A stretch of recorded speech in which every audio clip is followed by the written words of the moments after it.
J'espère que vous allez bien en ce vendredi. Merci d'être ici en si grand nombre aujourd'hui. Je m'appelle Carl Gagné. Je travaille en gestion d'actifs chez Manuvie Gestion de placement, puis je fais aussi partie du comité jeune de Finance Montréal. Nous sommes très fiers de vous présenter cet événement en collaboration avec Sophie Boulanger, qui est PDG et cofondatrice de Bon Look, Alexandre Bilodeau, double médaillé d'or aux Jeux olympiques et maintenant comptable et conseiller principal chez Partenaire Walter Capital, et Guy Cormier, président, chef de la direction du mouvement Desjardins. L'événement d'aujourd'hui s'intitule Là où la passion rencontre la finance et a pour but de démystifier la croissance qu'un parcours en finance et qu'une passion ne peuvent pas cohabiter. Donc, s'il vous plaît, notez que nous aurons une période de questions vers la fin de l'événement qui va conclure la session. Puis vous êtes invité à accéder à Slido via votre mobile ou votre portable pour y inscrire vos questions en indiquant justement le code que vous voyez à l'écran.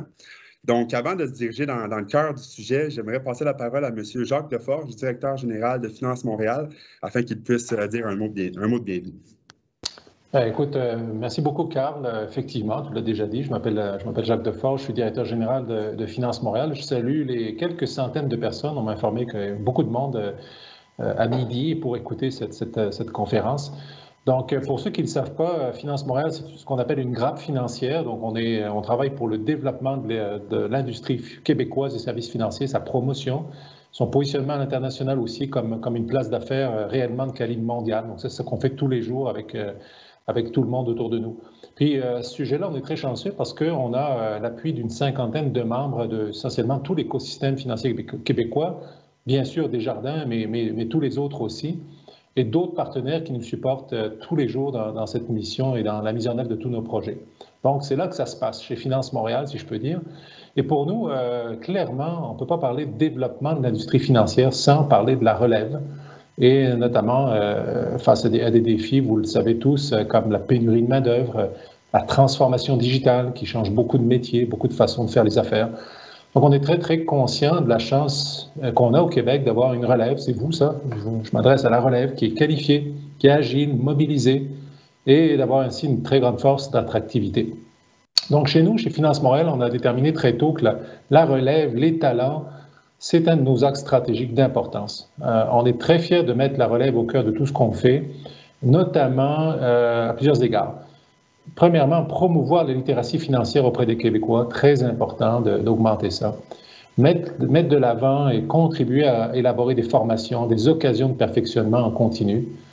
Sensibiliser les jeunes de tous âges au métier de la finance. On peut faire une carrière fascinante en finance toute sa vie. Les métiers de la finance sont très, très variés. Et évidemment, mobiliser la main-d'œuvre actuelle du secteur.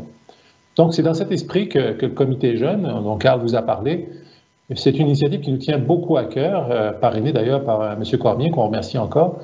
Et ça a été mis en œuvre à l'été 2019. Ça a pris un peu de vitesse et vous allez en prendre un petit peu plus dans les prochaines minutes.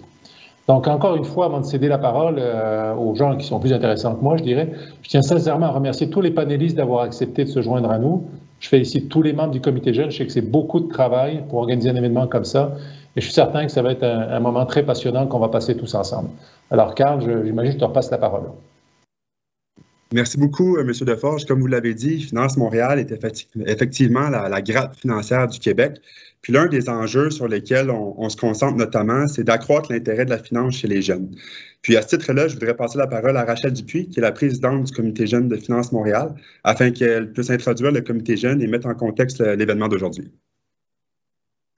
Merci, Carl. Bonjour à tous. Ça me fait grand plaisir d'être avec vous aujourd'hui. Je suis présidente du comité jeune et conseillère principale en développement organisationnel chez Desjardins.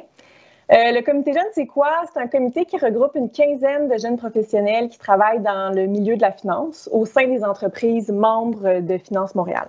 Notre but, c'est de démystifier la finance pour les jeunes, notamment au niveau de l'image. On veut briser les stéréotypes. Au niveau des métiers également, on veut renseigner les jeunes sur l'éventail des métiers qui existent dans notre industrie, puis il y en a de plus en plus à chaque année. Et on veut aussi démystifier la finance au niveau de la littératie financière, donc d'initier les jeunes aux meilleures notions de finances personnelles. Pour en savoir plus sur nos initiatives, on a des balados, des vidéos, plein d'événements et plus encore, on vous invite à nous suivre sur nos réseaux sociaux, donc sur Facebook, sur Instagram. Vous pouvez aussi consulter notre site web qui est comptesurtoi.ca. Depuis la création du comité, on a le privilège d'être parrainé par M. Guy Cormier, président du mouvement Desjardins. Donc, on en a déjà parlé. Monsieur Cormier, pour lui, la finance, ça ne constitue pas une finalité, mais c'est surtout un outil puissant pour créer de l'impact dans la communauté. Leader visionnaire, il place l'innovation, l'humain et les communautés au cœur de son ambition pour Desjardins d'être premier dans le cœur des gens. On aura la chance de l'entendre davantage dans quelques instants aux côtés de Sophie Boulanger et Alexandre Bilodeau. Aujourd'hui, c'est la toute première édition d'un événement d'une telle envergure pour notre comité. On est super fiers, on est super contents de vous inviter à cet événement. Ça s'appelle « Là où la passion rencontre la finance » parce que ce qu'on veut avec l'événement, c'est montrer aux jeunes que derrière l'industrie de la finance se cachent des individus passionnés et profondément humains. Donc, je pense qu'on a 3 excellents intervenants pour vous démontrer ça aujourd'hui. Alors voilà, Carl, je te recède la parole. Merci, Rachel. Donc, merci justement pour cette mise en contexte. Sans plus tarder, on peut maintenant se plonger dans le cœur du sujet, le sujet d'aujourd'hui. Puis, le but de la rencontre, encore une fois, c'est de démystifier la croyance qu'une carrière en finance et une passion ne peuvent pas coexister. Puis, quoi de mieux que des dirigeants d'entreprise et un double médaillé d'or pour nous prouver qu'une passion et un feu sacré peuvent effectivement évoluer et cohabiter avec une carrière en finance. Donc, comme je l'ai mentionné tantôt, nous avons 3 invités qui ont opté pour une carrière en finance, mais dont les expériences sont tout à fait différentes. Puis, dans cet ordre d'idées, j'aurais envie de vous entendre, vous trois panélistes, à savoir ce qui vous a poussé à opter pour le monde de la finance. Donc, commençons avec vous, Guy. Avez-vous toujours su que l'administration et la finance étaient les domaines dans lesquels vous vouliez travailler plus tard? Bien, premièrement, bonjour tout le monde. Très content d'être avec vous et avec les panélistes ce midi. Écoute, Carl, la réponse, c'est pas la finance nécessairement, mais c'est clair là, qu'à 15-16 ans, là, j'avais une bonne idée que j'avais le goût de graviter dans le monde des affaires. J'avais été accepté en droit à l'Université de Montréal, j'avais été accepté à HEC. Pourquoi HEC? Parce que la première année, c'était un tronc commun. Est-ce que c'était la finance? C'était pas clair dans ma tête. Ça aurait pu être. J'ai fait un bac en finance-économie. J'adore l'économie. Mais rapidement, là, j'ai constaté que, surtout en étant dans un tronc commun dans la première année, il y avait tellement de possibilités en affaires, que ce soit les technologies, le marketing, la finance, la production, les opérations, que c'est vraiment ce secteur-là qui me passionnait. Et mes premières années chez Desjardins, je les ai passées comme directeur de compte. Donc, j'ai fait du financement d'entreprise pendant 7-8 ans. Je n'ai fait que ça.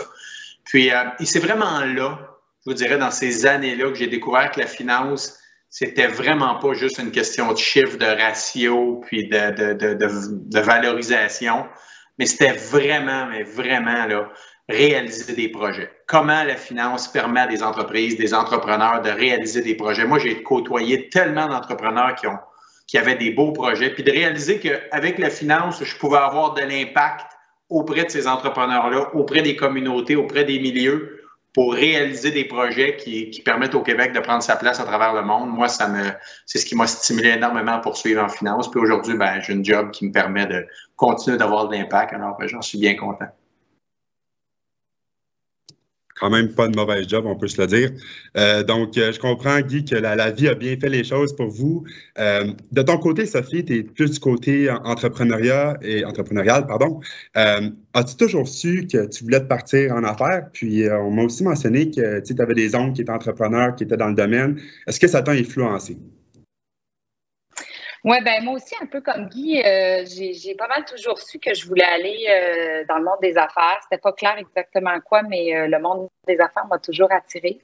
Et ben c'est ça. Moi, j'étais exposée, mon père était dans le monde des affaires. J'étais exposée avec mes oncles aussi qui étaient entrepreneurs dès les années 80-90. Fait que c'est certain que je pense qu'on apprend beaucoup par... on fait beaucoup des choix de carrière par mimétisme. Souvent, on voit des médecins qui deviennent, ils ont des paramédecins. Bon, fait que c'est sûr que ça m'a inspiré beaucoup. Puis, je pense que c'est pour ça aussi qu'il faut qu'il y ait des modèles un peu puis des panels comme ça aujourd'hui pour inspirer les gens pour des carrières en finance, en entrepreneuriat. Fait que oui, ça m'a toujours attiré. Puis, tu sais, dans le fond, la fonction finance, c'est un peu pour donner le moyen des ambitions aux entrepreneurs. Puis, tu sais, je reprends un peu ce que Guy disait. La finance, dans le fond, c'est les gens. Tu sais, nous, la relation qu'on a avec nos... D'ailleurs, c'est drôle parce que c'est un peu full circle aujourd'hui parce que notre banquier, c'est Desjardins, c'est Guy. Puis notre partenaire financier de Private Equity, ben, c'est Walter Capital avec Alex qui, justement, travaille sur notre dossier. Donc, tu sais, pour moi, et Desjardins et Walter, ben, ils donnent les moyens de mes ambitions comme entrepreneur. Puis mes partenaires financiers, ben, je leur parle de mes ambitions, de comment je veux grandir la business, puis ils sont là pour m'aider puis structurer comment les réaliser. Merci, Sophie. Puis, en fait, c'est un des thèmes, en fait, qui semble que je semble retrouver chez vous deux, c'est ce comment je pourrais appeler le feu sacré. Puis c'est ton côté, Alexandre, c'est aussi ce que j'ai pu percevoir chez toi. Mais tu avais le feu sacré dans le sport. Qu'est-ce qui t'a amené à utiliser ce feu sacré-là pour transiger vers la finance? Puis pourquoi tu aurais choisi le milieu des affaires et de la finance suite à ta carrière sportive? Oui, bonne question. En fait, souvent, ce que le monde me dit, ça doit être tellement différent de passer d'un skieur acrobatique avec l'adrénaline que je pouvais vivre à être comptable. Puis par la suite, j'ai transféré vers la finance. Mais ce que je dis souvent, c'est que j'adore, là, puis don't get me wrong, j'adore le ski, mais je pense que j'aime encore plus compétitionner dans la vie. Puis en finance, tu retrouves évidemment cette adrénaline-là. Puis ce que j'ai vraiment au cours des années, je suis quelqu'un de très cartésien, donc pour moi, c'était un petit peu...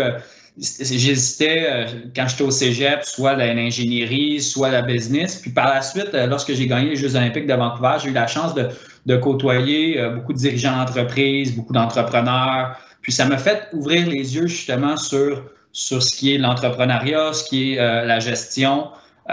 Puis donc, je me suis inscrit à Concordia, John Molson, pour mon bac en comptabilité. Puis par la suite, mais j'ai jamais été un passionné de la comptabilité pure, là. Je pense que c'était juste un moyen de transition vers la finance, puis une bonne formation. Donc, pour moi, c'est ça. Je pense que c'est vraiment l'entrepreneuriat encore qui en tant qu'athlète, avec un step back par la suite, je me suis toujours perçu un petit peu comme un entrepreneur aussi. On ne perçoit souvent pas les athlètes comme des entrepreneurs, mais quand on décortique ce qu'un entrepreneur faire dans la vie, c'est qu'il se positionne, il travaille, il s'entoure de personnes qui vont être clés, qui vont être complémentaires, puis qui vont optimiser son produit. Il va se donner une opportunité de réussir pour maximiser son produit, son service qu'il a à offrir. Puis un athlète, c'est un peu ça. Moi, je m'assurais d'avoir les bons entraîneurs, les bons outils, la bonne relationniste de presse pour maximiser mon image, parce que c'est mon image que je vends à mes commanditaires. C'est ce qui fait que je suis capable d'en arriver avec mes cash flows à la fin. Quand on y pense, l'entrepreneuriat est un peu à différents niveaux, un peu parmi nous tous. C'est ce que j'aime énormément de ma job aujourd'hui, c'est justement travailler avec nos entrepreneurs dans notre portefeuille chez Walter, puis leur donner des ambitions, puis trouver des solutions à leurs ambitions pour que ça soit un win-win situation pour tout le monde. Merci. Puis, si je peux faire du pouce à ce que tu as dit, puis aussi tu as demandé une question qui était similaire à celle à Sophie. Beau chien en passant à Sophie. Dans le fond, une question pour toi, c'est est-ce qu'il y a quelqu'un qui t'a inspiré autant de ton côté, de ta carrière sportive, puis aussi ton choix d'aller en comptabilité, ou la vie a juste bien fait les choses? Mon père est CPA de formation, mais il est maintenant, il a évolué dans le domaine de la fiscalité toute sa carrière. Donc, je le niaise souvent en disant qu'il n'est pas vraiment comptable, il est plus avocat. Donc, j'ai toujours évolué aussi dans le milieu de la business, dans le milieu d'un cabinet, étant plus jeune. Donc, ça a toujours resté présent. Je savais clairement que je ne voulais pas devenir fiscaliste ni avocat. Donc, oui, ça a gravité un petit peu dans mon domaine ou dans ma jeunesse. Merci Alexandre. En fait, merci à vous trois pour vos commentaires. Je passerai peut-être maintenant, je tournerai la discussion vers ce qu'on peut peut-être penser des stéréotypes du monde de la finance, parce que c'est quelque chose souvent qu'on entend. Puis on comprend un peu plus maintenant ce qui vous a poussé à choisir ce domaine-là pour en faire votre carrière. Mais si on se tourne vers justement les stéréotypes qui englobent l'industrie, je voudrais savoir, Alexandre, justement, tu me mentionnais que tu entendais souvent des comptables à bois brun, puis Guy, quand on se parlait justement plus tôt, vous me disiez qu'il y avait des idées parfois préconçues du financier qui était prêt à tout pour graver les échelons, comme on le voit un peu dans les films de Wall Street. le monde de la finance englobe effectivement plusieurs stéréotypes, mais j'aimerais savoir votre perception à vous trois sur ces stéréotypes-là. Puis je commencerai avec vous, M. Cormier, pour commencer. Comment ça se passe vraiment dans votre milieu chez Desjardins? Ben, écoutez, c'est très varié. Hein. Moi, j'ai vu une énorme différence quand je suis arrivé dans le monde de la finance en 91, 92, puis aujourd'hui, là, je veux dire, chez Desjardins, on a 48 000 employés. Là. Il y en a à peu près la moitié qui sont dans nos activités bancaires, puis il y en a à peu près l'autre moitié qui sont dans nos activités d'assurance, assurance de dommages, assurance vie, gestion de patrimoine. Alors, oui, on a beaucoup d'activités marché des capitaux, puis là, on peut penser au loup de Wall Street, oui, là. Mais même ça a énormément évolué, surtout dans un endroit comme au Québec où les gens ne veulent pas. L'environnement est petit, c'est souvent les mêmes joueurs. Les gens, là, si on veut garder notre place à travers le monde, il faut travailler aussi en équipe. Alors, moi, chez Desjardins, je peux vous dire que vous connaissez Desjardins comme organisation. C'est une coopérative financière, des valeurs humaines extrêmement fortes.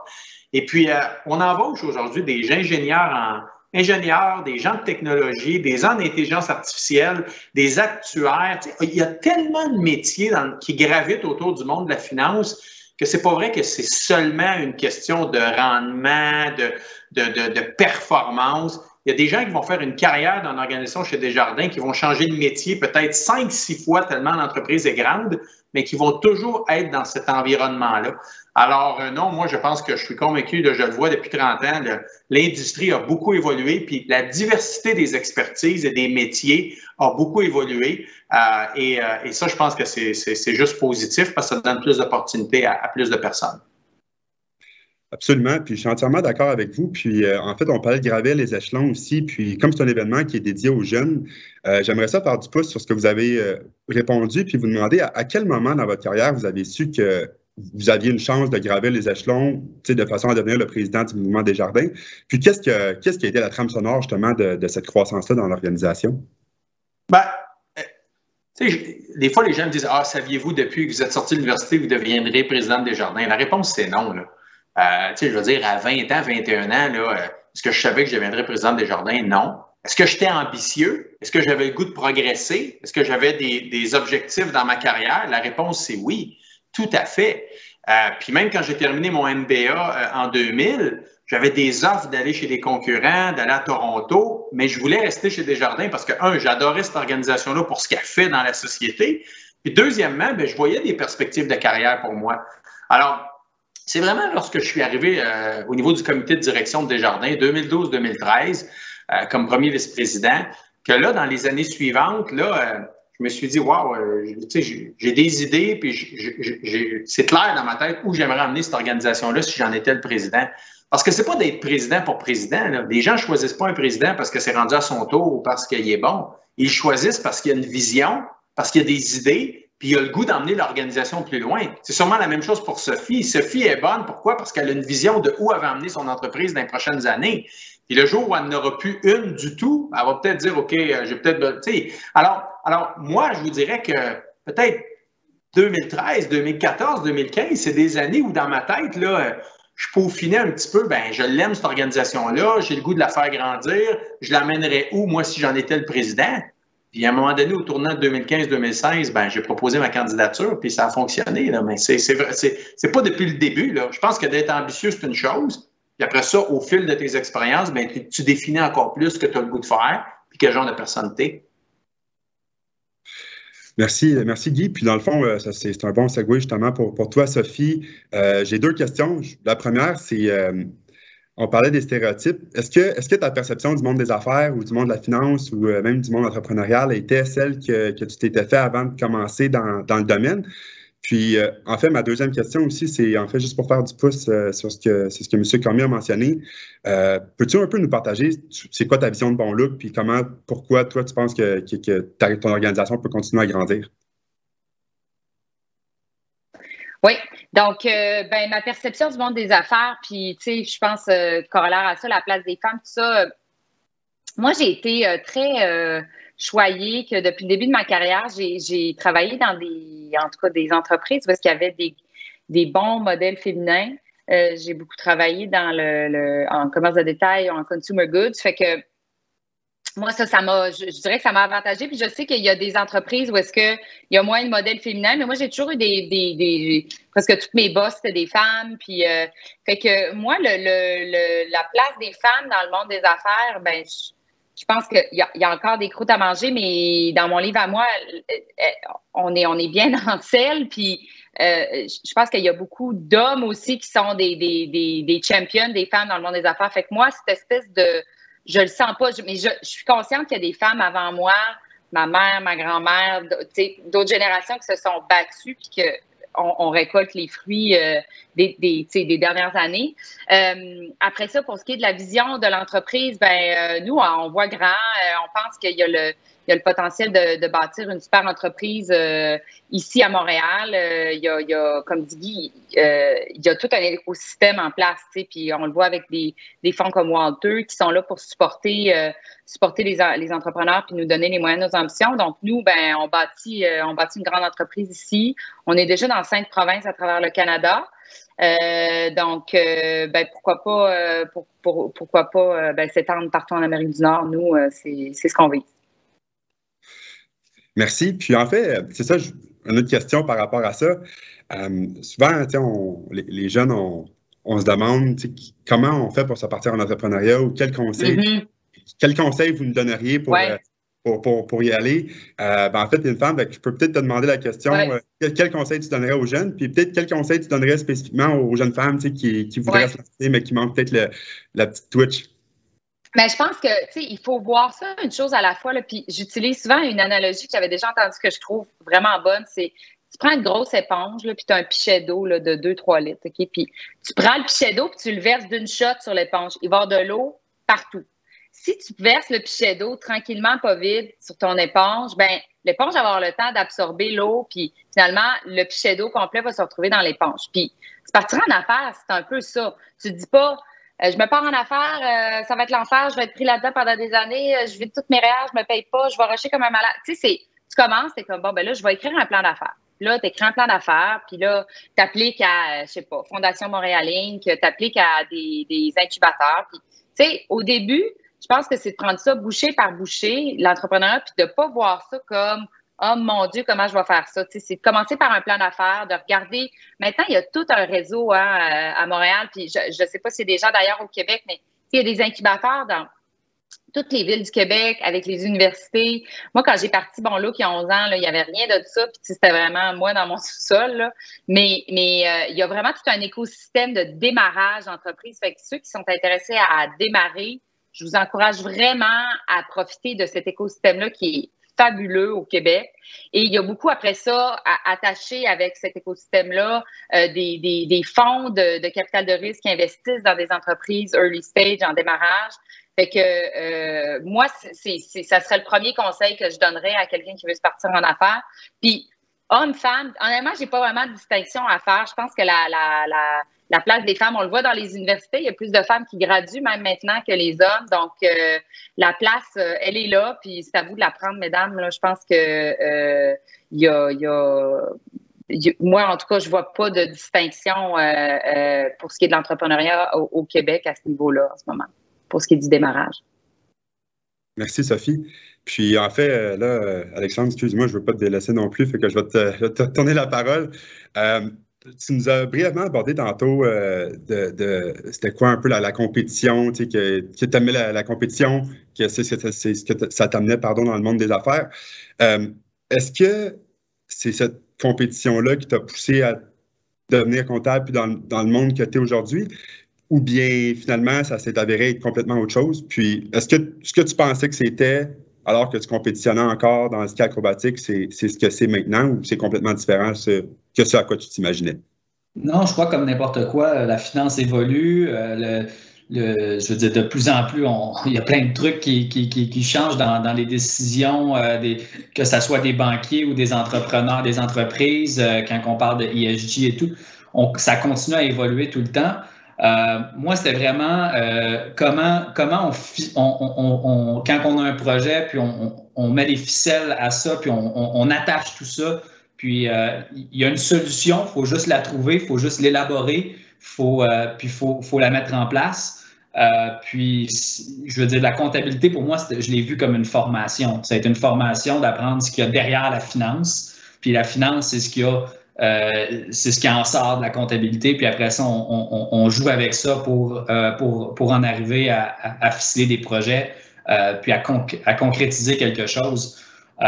Donc, pour moi, c'était vraiment dans la finance, évidemment, de là va découler tous les départements d'une entreprise.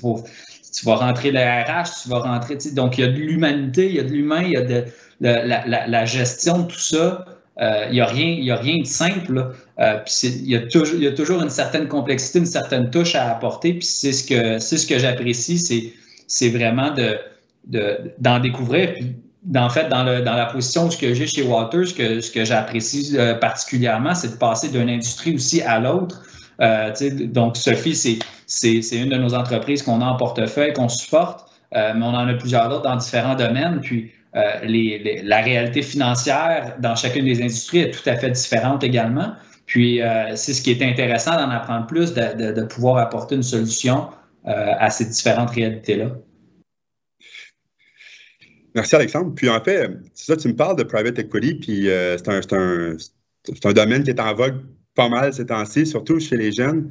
Pourrais-tu peut-être nous donner un peu plus d'explications sur c'est quoi le private equity, puis aussi mentionner aux jeunes ou aux gens qui sont sur l'appel qui aimeraient se diriger vers là, comment peut-être diriger leur parcours pour avoir plus de chance, parce que, étant donné que c'est contingenté, il y a beaucoup de demandes et très peu d'élus. Tout à fait, tout à fait. C'est sûr que le private equity, évidemment, tu ne peux pas contourner le côté transactionnel qui est très important. Puis après ça, dépendant des fonds, quand on parle, on parle de grands fonds au Québec. Quand on parle de grands fonds, on peut parler des Novacap, qui est probablement le plus grand fonds ici qu'on connaît très bien. Des fois, dans les fonds canadiens, à Toronto également, puis à New York, c'est encore plus gros. Puis après ça, ils deviennent spécialisés également, certains fonds. Donc, les personnes qui sont plus côté transactionnel, puis d'autres qui sont plus côté de gestion des actifs. Quand on est plus dans un fonds, je pourrais dire mid-market, qu'on utilise souvent dans notre jargon, évidemment, il faut faire les deux. Donc, il faut bien balancer. C'est bien de faire les transactions, de trouver les bons actifs. Puis par la suite, mais il faut s'assurer que le plan la thèse d'investissement s'en va dans la bonne direction. Puis une fois qu'on est actionnaire partenaire avec l'entreprise, ce qu'on dit souvent, Sophie, your problem is my problem. Fait que trouvons une solution ensemble. Puis donc, on est là pour les supporter dans toutes sortes. Puis des fois, c'est de mettre les mains, que ce soit de refaire une modélisation financière pour nos entreprises, de les supporter. Puis ça reste de la PME souvent. Donc, négocier avec les banquiers le prochain prêt pour la prochaine croissance, le prochain déploiement de capitaux, donc la prochaine levée de fonds. Ça peut être à plus haut niveau stratégique, mais aussi ça peut être on a eu un problème d'RH, notre directeur des finances est parti, il faut s'assurer d'aider l'entrepreneur à sélectionner la bonne personne puis de faire des entrevues pour trouver la bonne personne en finance ou remplacer même la personne en finance pendant un certain moment. Donc, il y a vraiment de tout qu'on peut trouver. C'est ce qui est super agréable à faire. Puis le côté transactionnel, évidemment, qui est trendy, comme tu disais, Carl, de ce temps-ci. Il y a énormément de capitaux dans le marché présentement. Puis, c'est de trouver les bons actifs qui est au bon moment, pas à des prix stratosphériques présentement, qui est le grand des défis. Mais non, c'est ça. Merci. Puis finalement, dernière chose avant de passer au prochain thème, j'ai promis. Tu parlais un petit peu de ça. Je semblais comprendre que ça prenait de la débrouillardise, puis de la créativité justement pour coper avec toutes les différentes demandes qui pourraient venir de vos clients.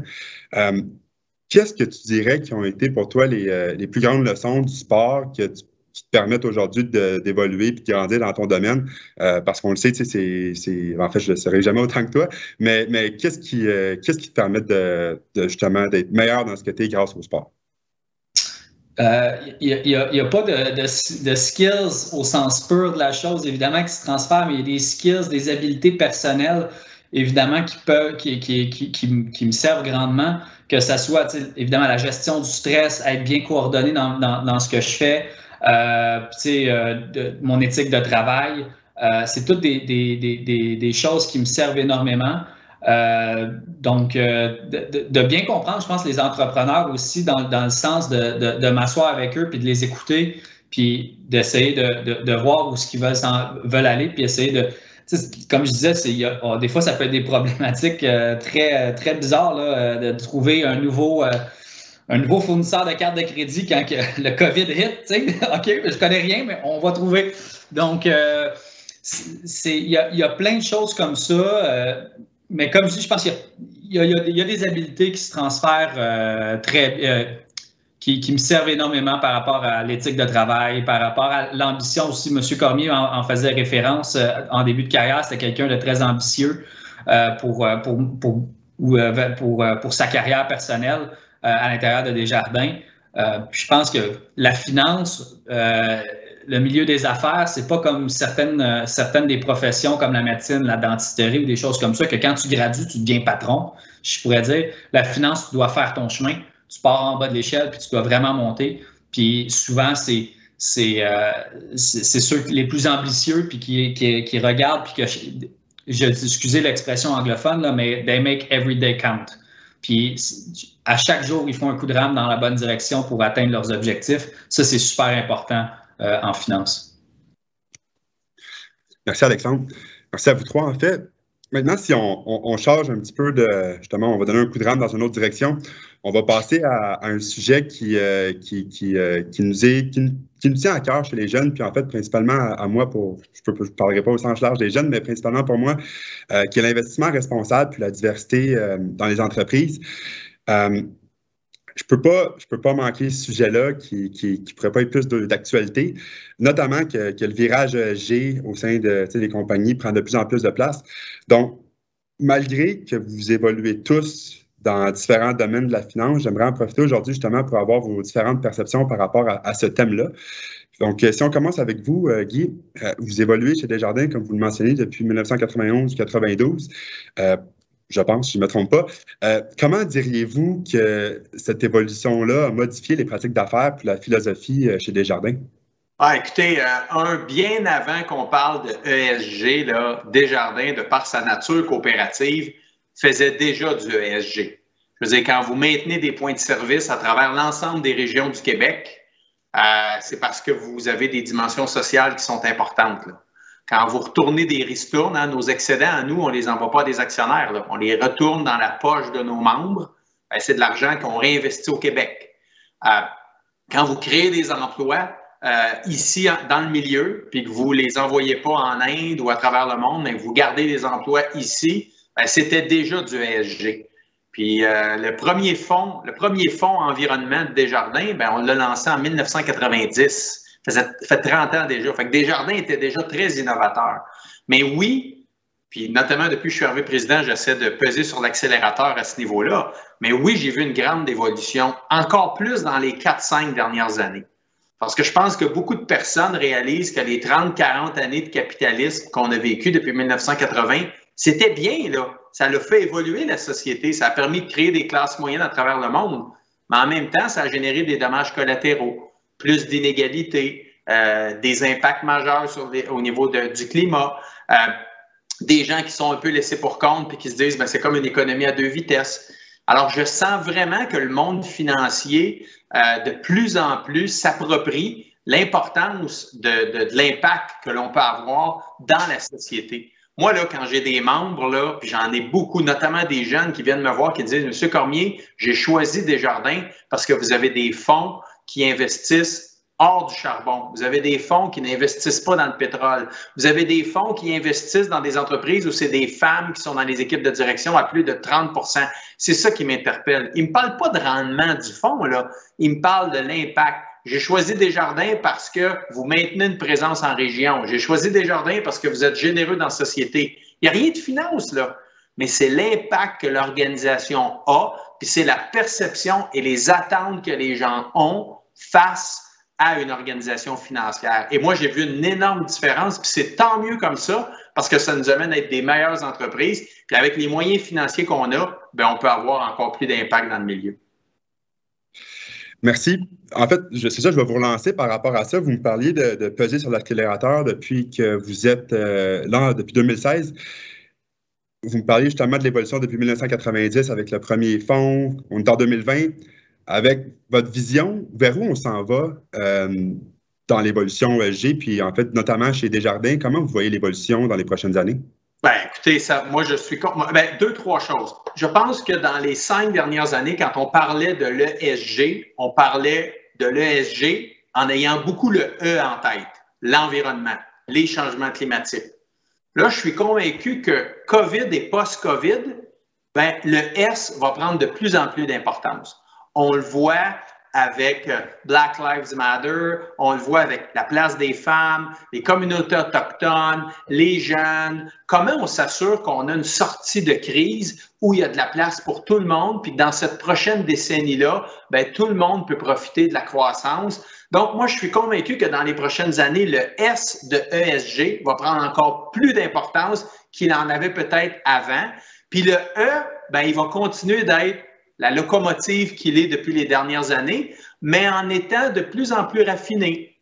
Je veux dire, dans le E, on parlait beaucoup d'énergie solaire, on parlait beaucoup d'énergie éolienne. Oups, là, ça va évoluer dans la biomasse, la biométhanisation, donc des énergies encore plus raffinées parce qu'on a développé de la technologie, parce qu'on a développé de l'expertise. Mais moi, je suis convaincu que les attentes, il y a deux groupes qui vont mettre de la pression sur les institutions financières. Premièrement, les membres et les clients qui vont avoir des attentes très grandes envers nous. Mais deuxièmement, et moi je le constate depuis les dernières années, je le salue, les employés de ces organisations-là, les jeunes employés du mouvement Desjardins, là, quand ils me parlent, là, ils espèrent que Desjardins va continuer d'exercer du leadership.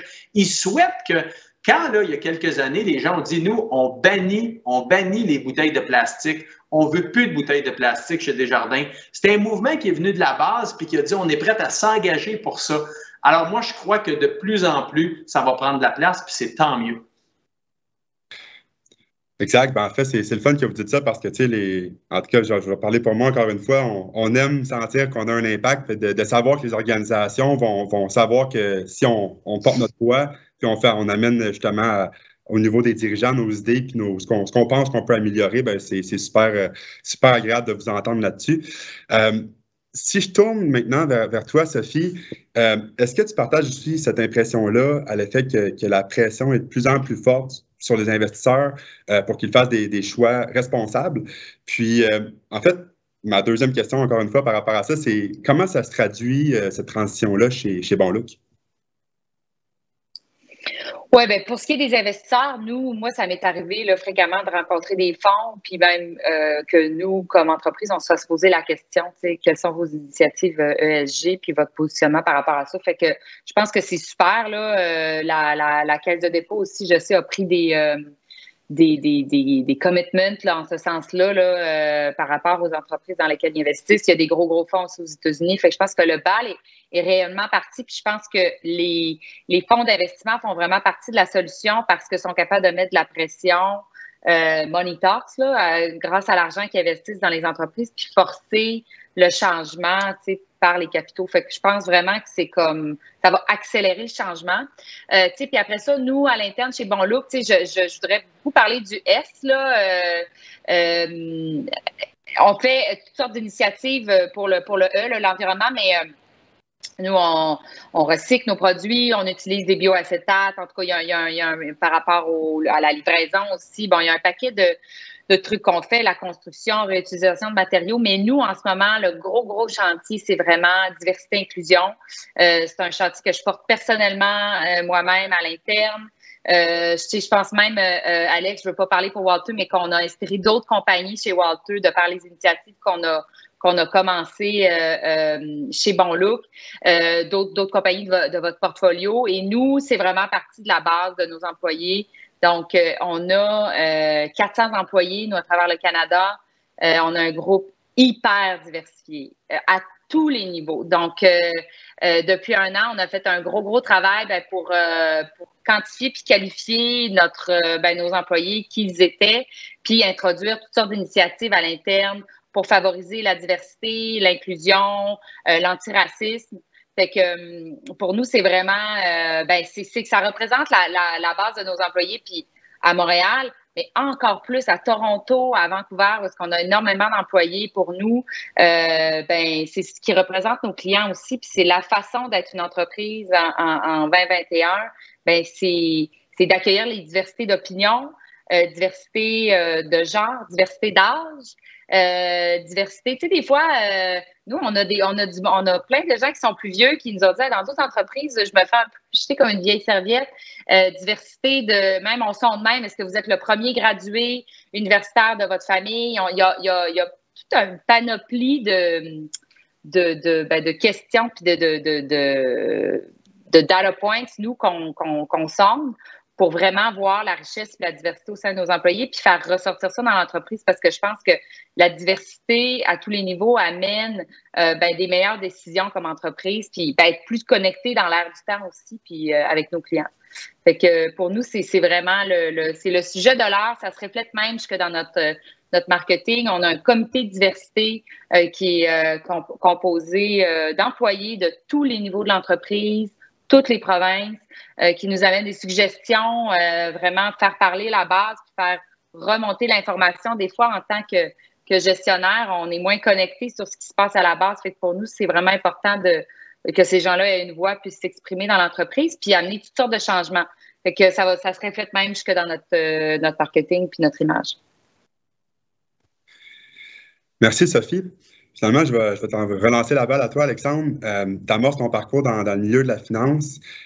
Puis Sophie nous parlait justement que la CDPQ commençait à intégrer les décisions G pour sélectionner leurs décisions d'affaires puis les bons tickets dans lesquels investir.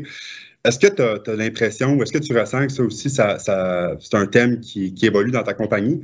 Puis si oui, peux-tu nous en parler un petit peu plus, voir comment ça se traduit chez Walter Capital? Tout à fait. On est un jeune fonds. Là. Ça a commencé en fait en 2015. Et puis, ça fait évidemment, le ESG fait partie de nos grands piliers, de nos thèses d'investissement lorsqu'on décide d'aller de rentrer partenaire avec une entreprise. C'est vraiment clé pour nous. On est dans notre mission, en fait, chez Walter, c'est vraiment même sur notre site Internet. On est plus que de l'argent. On est des investisseurs long terme. On n'est pas des, je pourrais dire, les Wolves of Wall Street du private equity, là, les private equity américains qui pensent à faire des thèses d'investissement entre 3 et 5 ans, là, puis ça commence à être long pour retourner l'argent à nos investisseurs. Nous, c'est du plus long terme. En général, nos thèses sont entre 5 et 10 ans. Donc, on veut vraiment apporter une vraie valeur ajoutée. C'est pas juste des manipulations de releverager la business puis de reflipper à des arbitrages de multiples ou quoi que ce soit. Oui, ça fait partie des analyses, mais vraiment d'apporter une plus-value qui est concrète. Et puis, donc, c'est pour ça que ça prend du temps faire ça. Ça prend du temps établir ça avec nos entreprises, de le mettre en place. Et puis, oui, dans nos thèses d'investissement, c'est une des choses qui est pilier lorsqu'on ouvre, je pourrais dire, les CIM, là, les pitch decks de cibles potentielles. Puis par la suite, comme Sophie disait, en fait, on travaille énormément avec nos entreprises. Sophie a été une des très bonnes par rapport au S. On a réutilisé plusieurs de ses pratiques dans d'autres de nos entreprises pour partager les meilleures pratiques. Puis on les supporte là-dedans, évidemment. Je pense que pour créer de la valeur qui va être pérenne dans le temps, pour que par la suite, on passe ça aux prochains investisseurs qui vont l'amener à un autre niveau, je pense que l'ESG fait partie d'une base solide. Puis, en fait, j'aimerais ça te relancer là-dessus un petit peu, peut-être un petit peu plus technique, mais depuis l'évolution de ESG, ça a souvent été un critère qui était plus qualitatif dans l'évaluation d'une entreprise. Comment ça se traduit dans ton quotidien pour toi, cette étude-là, puis l'évaluation des critères ESG dans les compagnies dans lesquelles vous investissez? Puis, est-ce que tranquillement, ça devient plus quantitatif? Ou en fait, c'est ça, peux-tu juste nous expliquer un peu comment ça se traduit fondamentalement, cette étude-là? Tout à fait. Mais je veux dire, si on fait une analyse rapidement des grands, des fonds de private equity partout dans le monde, de plus en plus, on met des KPI, on identifie des KPI qui sont des indicateurs clés qui par rapport à l'ESG? C'est quoi l'impact? Comment on peut quantifier ça? De plus en plus, les fonds le font. Ils prennent le temps de bien les établir, de les quantifier. Puis ça va continuer dans ce sens-là. Puis d'ailleurs, étant comptable de formation, tu vois les normes comptables évoluer également. Puis dans un avenir très rapproché, on va devoir non seulement rapporter, puis même maintenant, quand on a dans nos investisseurs, il faut rapporter c'est quoi cet impact-là, le quantifier, mais maintenant, dans un avenir rapproché, d'après moi, ça va être même inclus dans les états financiers, puis il va y avoir des notes aux états financiers, ça risque d'être audité également. On s'en va vers là, évidemment. Puis, il y a même l'Organisation mondiale du commerce et des organisations mondiales qui commencent à se positionner vis-à-vis ça, les grandes normes comptables. Donc, ça va venir très rapidement. En fait, je voudrais vous remercier à vous trois, Sophie, Alexandre, puis Guy, pour vos réponses généreuses par rapport à tout ce que je vous ai demandé aujourd'hui. J'avais promis en entrée de jeu qu'on aurait une période de questions pour tout le monde, puis je les vois commencer à s'accumuler dans Slido. Donc, juste pour le réitérer, si vous voulez justement accéder via votre portable ou votre ordinateur à slido.com, pardon, slide.do, avec le code ci-dessous pour poser vos questions, allez-y. Puis pendant ce temps-là, je vais poser les premières questions à nos panélistes. Je vais commencer avec une que je voulais moi-même vous poser, puis que en fait, je suis vraiment content qu'elle ait été posée. Puis je peux peut-être commencer avec toi, Sophie. Où est-ce que tu te vois dans 10 ans? On parle de vision d'organisation, quand tu es encore jeune, tu as le feu sacré. Où est-ce que tu te vois toi, dans 10 ans? Puis autant du côté personnel, peut-être que du côté corporatif. Oui. Ce qui est le fun de ma job, là, que moi j'aime beaucoup, c'est que ma job, elle change à chaque année. Donc, je continue d'évoluer au fur et à mesure que ma business grandit. C'est un défi, mais je vois ça comme une opportunité aussi parce que je continue tout le temps d'évoluer. Puis ma job change au fur et à mesure que ma business grossit. Puis je m'occupe pas des mêmes trucs à chaque année. Moi, je me vois dans 10 ans, comme je disais un peu plus tôt, moi j'ai l'ambition de bâtir un gros détaillant de lunettes de prescription. Donc, c'est de continuer à bâtir la marque qu'on a débutée. J'ai une passion pour le commerce de détail, fait que c'est certain, si jamais je suis plus chez Bon Look, que je vais être encore dans le monde des affaires, puis probablement dans les consumer goods, commerce de détail.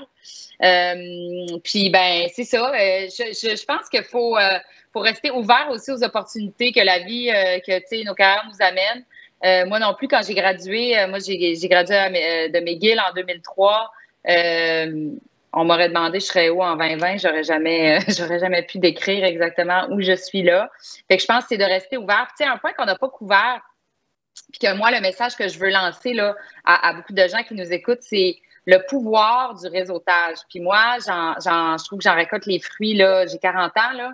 Depuis j'ai à peu près 35 ans, là, je récolte les fruits de ça là, fois 1000.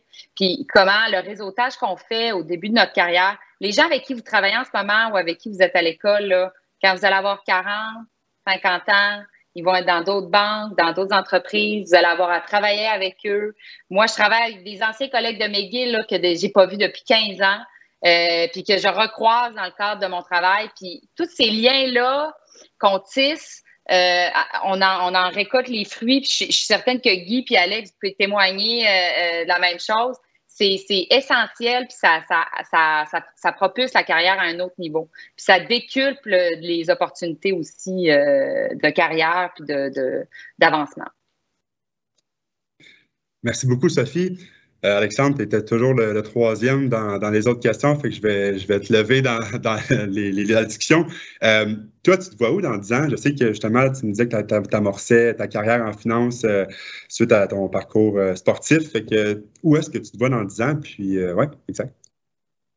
Oh, c'est difficile de déterminer où je vais être dans 10 ans. En private equity, j'ai de la misère à planifier ma journée de demain.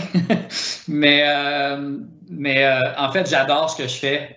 Est-ce que un jour, je vais trouver une entreprise que j'ai le goût de me lancer personnellement? Est-ce que je vais être encore plus du côté investissement à donner un service à des entreprises, à aider à les faire grandir? J'adore vraiment faire du private equity. Donc, je risque de pas vraiment être encore là en train de faire la même chose à un différent niveau. je l'espère. Donc, je pense que j'ai une orientation vers où je m'en vais. J'ai pas mal trouvé mon X de ce que j'aime faire. Par la suite, c'est de continuer à avoir de l'expérience puis continuer à apporter une différence dans mon travail. Merci beaucoup, Alexandre. Puis, en fait, M. Cormier, c'est à vous. La parole est à vous. Ah, je me doutais bien que ce serait moi, là. Mais écoute, c'est une bonne question. Moi, il me reste encore de super belles années à présider le mouvement Desjardins. Puis j'adore cette organisation-là. Puis à la fin, je vais quitter le mouvement, là. Donc, pour moi, ça va être un moment... j'ai commencé ma carrière dans cette organisation-là, puis je vais quitter le mouvement. Donc, ça va être... Je sais que ça va être un gros moment pour moi à passer, là. Mais après ça, j'aimerais... je pense que j'ai juste le goût de continuer d'ordonner la société. S'il y avait des projets qui me permettent de pouvoir m'impliquer dans la société, aider des entrepreneurs, continuer de faire avancer des dossiers qui peuvent faire... J'ai le privilège dans ma job actuelle d'avoir de l'impact dans plusieurs milieux, plusieurs régions du Québec, du Canada. Donc, de pouvoir continuer d'avoir cet impact-là pour faire avancer les choses, c'est ce que je souhaite. Les jeunes, clairement les jeunes, aujourd'hui, je parraine un groupe qui s'appelle Academos. Super de belle organisation qui vient en aide à des jeunes pour des choix de carrière. Donc, tout ce que je vais pouvoir continuer de faire pour aider les jeunes à prendre leur place dans la société, je vais essayer de le faire. Puis, j'ai le goût de terminer en disant, moi, j'ai souvent dit, puis je le dis souvent, une carrière, c'est un mélange de beaucoup de travail et d'ambition, de rencontrer les bonnes personnes parfois au bon moment, puis souvent quand même aussi un peu de hasard dans tout ça. Alors, je vais aussi me laisser guider par ces prochaines années-là. Merci beaucoup. En fait, une autre question super intéressante. Je suis sorti de l'école il y a encore... très peu de temps. Une des questions qu'on se pose à travers tout notre parcours scolaire, c'est comment choisir son métier aussi rapidement. T'sais, on fait des choix quand même assez importants en rentrant au cégep, sciences nat, sciences humaines. Après ça, on fait des choix quand même assez importants que vous mentionnez plus tôt, M. Cormier, le droit, les différents programmes dans lesquels vous avez été accepté. Quel conseil vous auriez pour les jeunes qui se questionnent à savoir quel chemin choisir? On peut peut-être commencer avec toi, Alexandre, cette fois-ci. Je pense que tu es sur mute. Oui, c'est la joke 2020. Donc, oui, en fait, ça fait pas si longtemps. Puis, lorsque je suis rentré à l'Université Concordia en comptabilité, j'ai compris rapidement que la comptabilité, c'était pas fait pour moi, mais c'était une bonne base. Puis, je mentirais de dire que je savais exactement vers où je m'en allais, que je m'en allais en M&A, que je m'en allais faire du private equity. En fait, je savais même pas c'était quoi, je savais même pas que ça existait encore lorsque je suis rentré à l'université. Par la suite, tu t'aiguises un peu tes connaissances, puis plus tu avances, plus que tu apprends, le monde de la finance s'ouvre à toi, puis tu commences à découvrir des raccoins que tu savais même pas qu'ils existaient. Donc, je suis rentré en comptabilité chez KPMG en audit. Puis, ça a ouvert beaucoup d'horizons. Puis, j'ai compris rapidement que je voulais faire mes années de purgatoire puis transférer au 6e étage, aller faire du M&A en service transactionnel. Puis, ça reste la comptabilité, mais beaucoup plus axé sur ce qui est la finance, la transaction. Puis, je me suis posé la question, j'ai dit, c'est bien beau faire les due deals financiers, mais j'ai dit, je veux être du côté décisionnel. Pourquoi l'étude de marché fait qu'ils font l'investissement? Puis des fois, je faisais un rapport de due deal, on envoyait ça, puis je ne savais même pas si la transaction avait closé finalement. Donc, il me manquait cette portion-là. Donc, je voulais aller plus loin. Donc, j'ai fait le saut à l'investissement. Comme Guy disait tantôt, je pense qu'il y a une section de hasard, puis on se laisse traîner par le flot, puis on finit par évoluer là-dedans vers qu'est-ce qui nous attire. Tant aussi longtemps que tu as la détermination d'en apprendre plus, puis tu as la volonté, je pense que tu t'en vas dans la bonne direction. Merci. M. Cormier, à votre tour, quel conseil vous donneriez à un jeune qui se questionne sur quel choix d'avenir choisir? Bien, premièrement, déstresser, là. Je veux dire, c'est long, une vie, là. Une vie, là, c'est peut-être 30-40 ans de travail que vous allez faire. Fait que ça se peut que vous vous trompiez, bien, vous recommencerez ou vous... Mais ce que je veux surtout dire, c'est qu'on se fait préconçu, là, de « Ah, ben ce métier-là, il est vraiment comme ça. » Puis je pense qu'Alexandre puis Sophie l'ont bien expliqué. Vous entrez en comptabilité, puis vous entrez en ayant des idées, puis ça ne se prendra pas de temps que vous allez rapidement voir, oh my God, c'est aussi large que ça, je ne pensais pas ça quand j'avais 18, 19, 20 ans. Beaucoup de métiers dans lesquels vous allez vous lancer, l'actuariat, les technologies, la comptabilité, la finance, vous rentrez avec une idée préconçue que ça devrait être ça, puis très, très rapidement, vous réalisez tout le champ de possibilités que vous avez.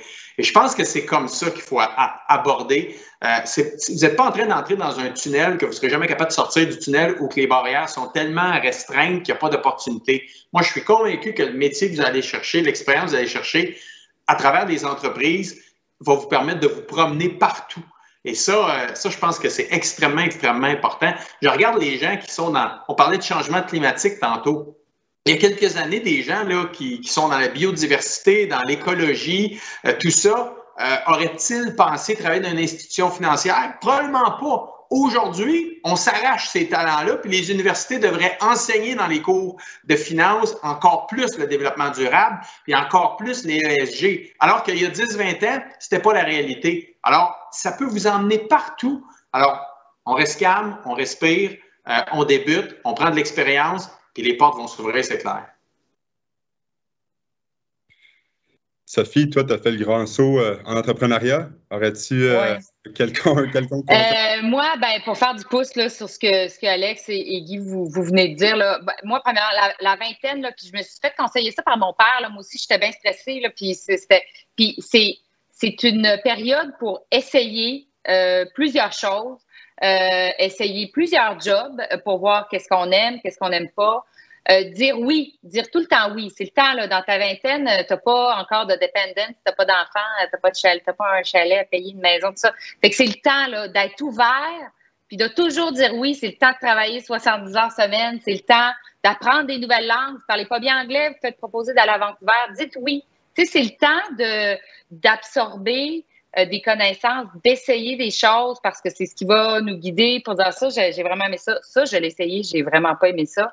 Fait que moi, c'est vraiment d'essayer le plus de choses possible pour finalement fin vingtaine, trentaine, en tout cas, moi, ça a été mon expérience, se poser puis vraiment faire un projet qui nous intéresse. Moi, j'ai énormément bénéficié des différents jobs que j'ai eus dans ma vingtaine. Après ça, j'ai commencé chez L'Oréal, je suis allée faire ma maîtrise en Europe, je suis revenue, j'ai retravaillé. Fait que c'est être exposé à différentes expériences, différentes langues, différents types de personnes, d'entreprises, ça ouvre l'esprit, moi, je pense. Et comme entrepreneur, ça donne des idées parce que ça fait des collisions d'idées dans ta tête en différents business.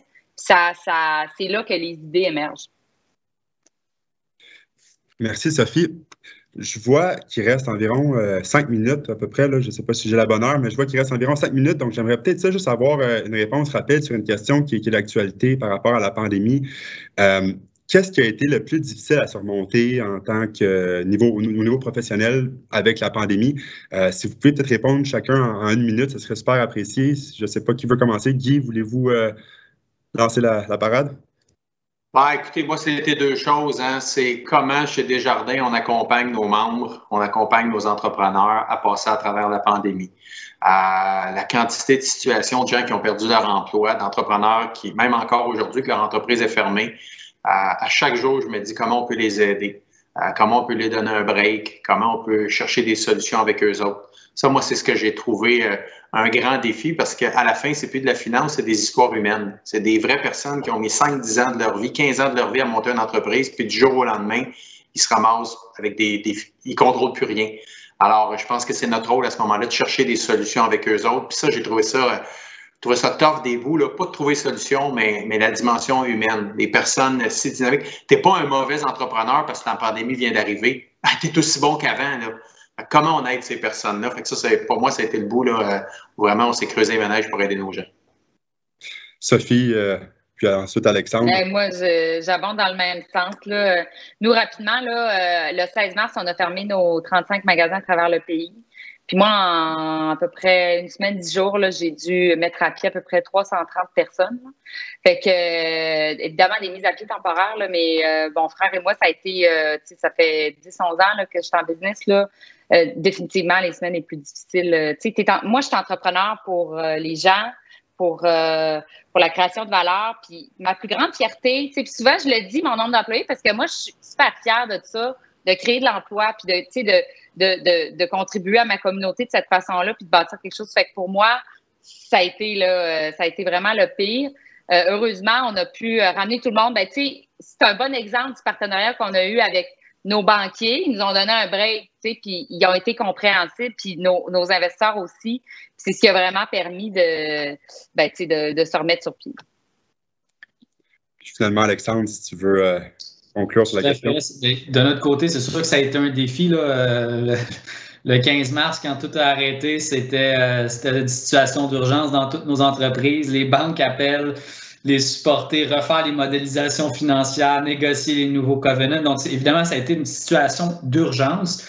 Évaluer les nombres de mises à pied et tout ça, les supporter là-dedans.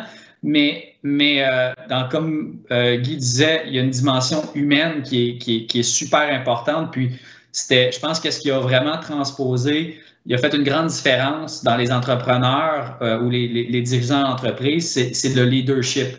C'est le leadership du management. Comment, dans les moments d'incertitude, on ne sait même pas ce qui se passe la semaine prochaine, le premier ministre ne sait même pas ce qui se passe la semaine prochaine, comment les leaders peuvent mettre des petits objectifs puis garder ses troupes motivées puis dire, au lieu de parler d'un budget de l'année prochaine, on ne sait même pas ce qui se passe la semaine prochaine, là, trouver des petites choses qui font que ça motive tes troupes. Puis Sophie est un très bel exemple de ça. J'ai pu le voir au travers de la dernière année. Puis la résilience. Après ça, c'est comment le management de ce côté-là tempère ses troupes, motive ses troupes. Puis après ça, comment on se réinvente. On aura entendu trop souvent ce mot-là. Ou comment on s'ajuste temporairement. Mais puis comment on s'arrange pour être dans une position, lorsque la relance va être prête, une position idéale pour bénéficier de la relance. On ne veut pas la relance est là, ben là, c'est le temps de travailler. C'est pas ça. Le travail, c'est là pour être prêt lorsque la relance va arriver. Donc, c'est ça. On a vu, on était aux premières loges de voir la différence